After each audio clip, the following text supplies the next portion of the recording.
Google मध्ये जाऊन तुम्ही सर्च केलं ना, सिम्बॉल ऑफ नॉलेज. आज सकाळी सर्च केलेलं.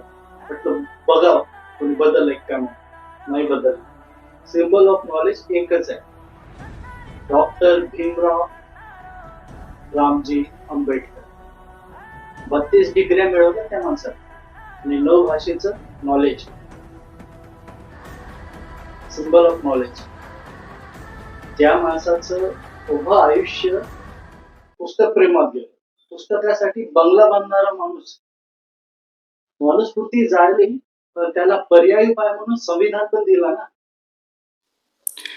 चला तर बाबासाहेबांचा जीवनप्रवास समजून घेऊया. 14 एप्रिल 1891 मध्य प्रदेशातील महू छावणीत एक बाळ जन्माला येतो. त्याचे वडील रामजी सकपाळ हे ब्रिटिश भारतीय सेनेत सुभेदार आहेत. त्याची आई भीमाबाई एक साधी स्त्री, पण मनात असामान्य विश्वास आहे. त्या बाळाचं नाव आहे भीमराव. महार जातीत जन्मलेला, अस्पृश्य. ज्या दिवशी त्याने डोळे उघडले त्या दिवशी समाजाने आधीच ठरवले होते की तो जगेल, किती जगेल, कुठे बसेल आणि कुठे पाणी पिऊ शकतो. मी ज्या देशात जन्मलो, जिथे माझ्या वडिलांनी देशाची सेवा केली, पण त्या देशाने मला जन्मताच एक डाग दिला जो मी निवडला नव्हता. जात जी माझ्या रक्तात नव्हती पण जगाच्या नजरेत होती. सन 1900 रामजी सकपाळ आपल्या मुलाला साताऱ्यातील सरकारी शाळेत दाखल करतात. पण शाळेत प्रवेश घेणं आणि सामान्य विद्यार्थ्यांसारखं बसणं या दोन वेगळ्या गोष्टी होत्या. भीमरावला वर्गात इतर मुलांसोबत बसण्याची परवानगी नव्हती. तो वर्गाबाहेर थोडीत बसायचा आणि खिडकीतून पाहायचा आत काय शिकवलं जाते ते. त्याला पाण्याच्या घागरीला स्पर्श करण्याची परवानगी नव्हती. तहान लागली की वरून उच्चवर्णीय चपराशी पाणी ओतायचा आणि भीमराव ते हातात पकडायचा. मला ती तहान आठवते, पण त्याहून जास्त आठवतो तो ती प्रतीक्षा. जेव्हा चपराशी यायचा नाही तेव्हा मी तहानलेलाच राहायचो. शाळेत शिकायला आलो होतो, पण पहिल्यांदा हे शिकलो की माझी तहान इतरांच्या तहानेत महत्वाची नाही. तरीही मी जात राहिलो. सन 1917 भीमराव आंबेडकर आता एक सुशिक्षित तरुण आहेत. कोलंबिया विद्यापीठातून अर्थशास्त्रात MA पूर्ण केले आहे.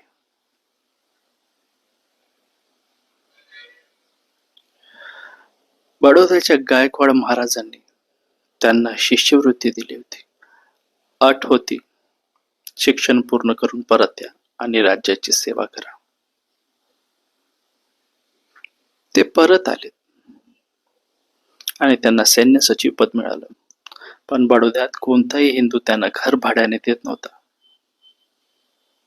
ते पारशी धर्मशाळेत राहिले, खोटं नाव सांगून. पण जेव्हा कळालं की ते महार आहेत, त्यांना तिथूनही हाकलण्यात आलं. मी कोलंबियात शिकलो होतो, जिथे कोणी माझी जात विचारत नव्हतं. तिथे मी फक्त एक विद्यार्थी होतो. पण भारतात परतल्यावर भारतानं मला आठवण करून दिली की इथे तू आधी अस्पृश्य आहेस आणि नंतर माणूस. त्या रात्री मी ठरवलं, अंधारात हेच का माझ्या शिक्षणाची किंमत. पण मी तुटलो नाही आणि त्या रात्री मी आणखी एक पान उलटलं. महाराष्ट्रातील महाड शहर. डॉक्टर आंबेडकरांनी एक परिषद बोलावली. मागणी एकच, चवदार तळ्याचं पाणी अस्पृश्यांनाही मिळावं.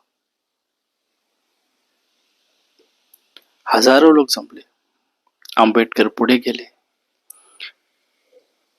आणि त्यांनी पाणी घेतलं. फक्त एक घोट, पण त्या घोटासाठी हिंसा झाली. घरं जाळली गेली, लोक मारले गेले.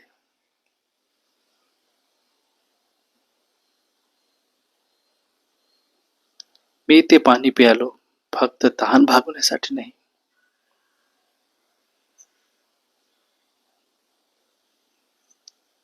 तर तो आमचा अधिकार आहे.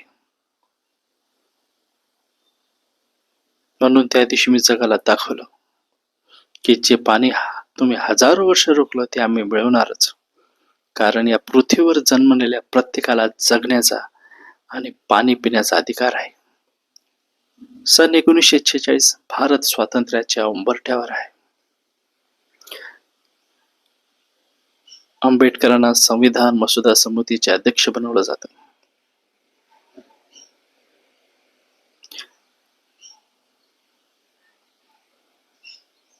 ते आजारी आहेत. डायबिटीज आहे, डोळ्यांची दृष्टी कमी होत आहे, पण ते रात्रभर जागतात.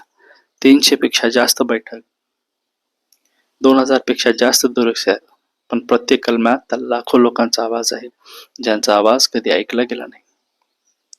हे संविधान पुस्तक नव्हतं, ते एक वचन होतं. मी प्रत्येक शब्द विचार करून लिहिला. जेव्हा मी समता लिहिलं, माझ्या डोळ्यासमोर तो मुलगा होता जो वर्गाबाहेर बसून शिकत होता.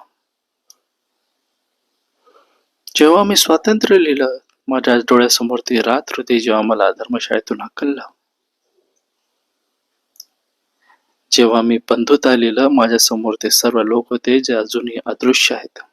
हे संविधान बदला घेण्यासाठी नाही, तर हे आशेचं पुस्तक आहे. ते वाचा, ते जगा. 6 डिसेंबर 1956 बौद्ध धर्म स्वीकारल्यानंतर फक्त 7 आठवड्यात आंबेडकर शांत झोपेत गेले. मला माहित होतं माझ्याकडे वेळ कमी आहे, पण मी प्रत्येक क्षण जगलो. त्या मुलासाठी जो खिडकी बाहेर बसला होता, त्या आईसाठी जी उपाशी राहिली, त्या लाखोंसाठी जे अजूनही वाट पाहत आहेत.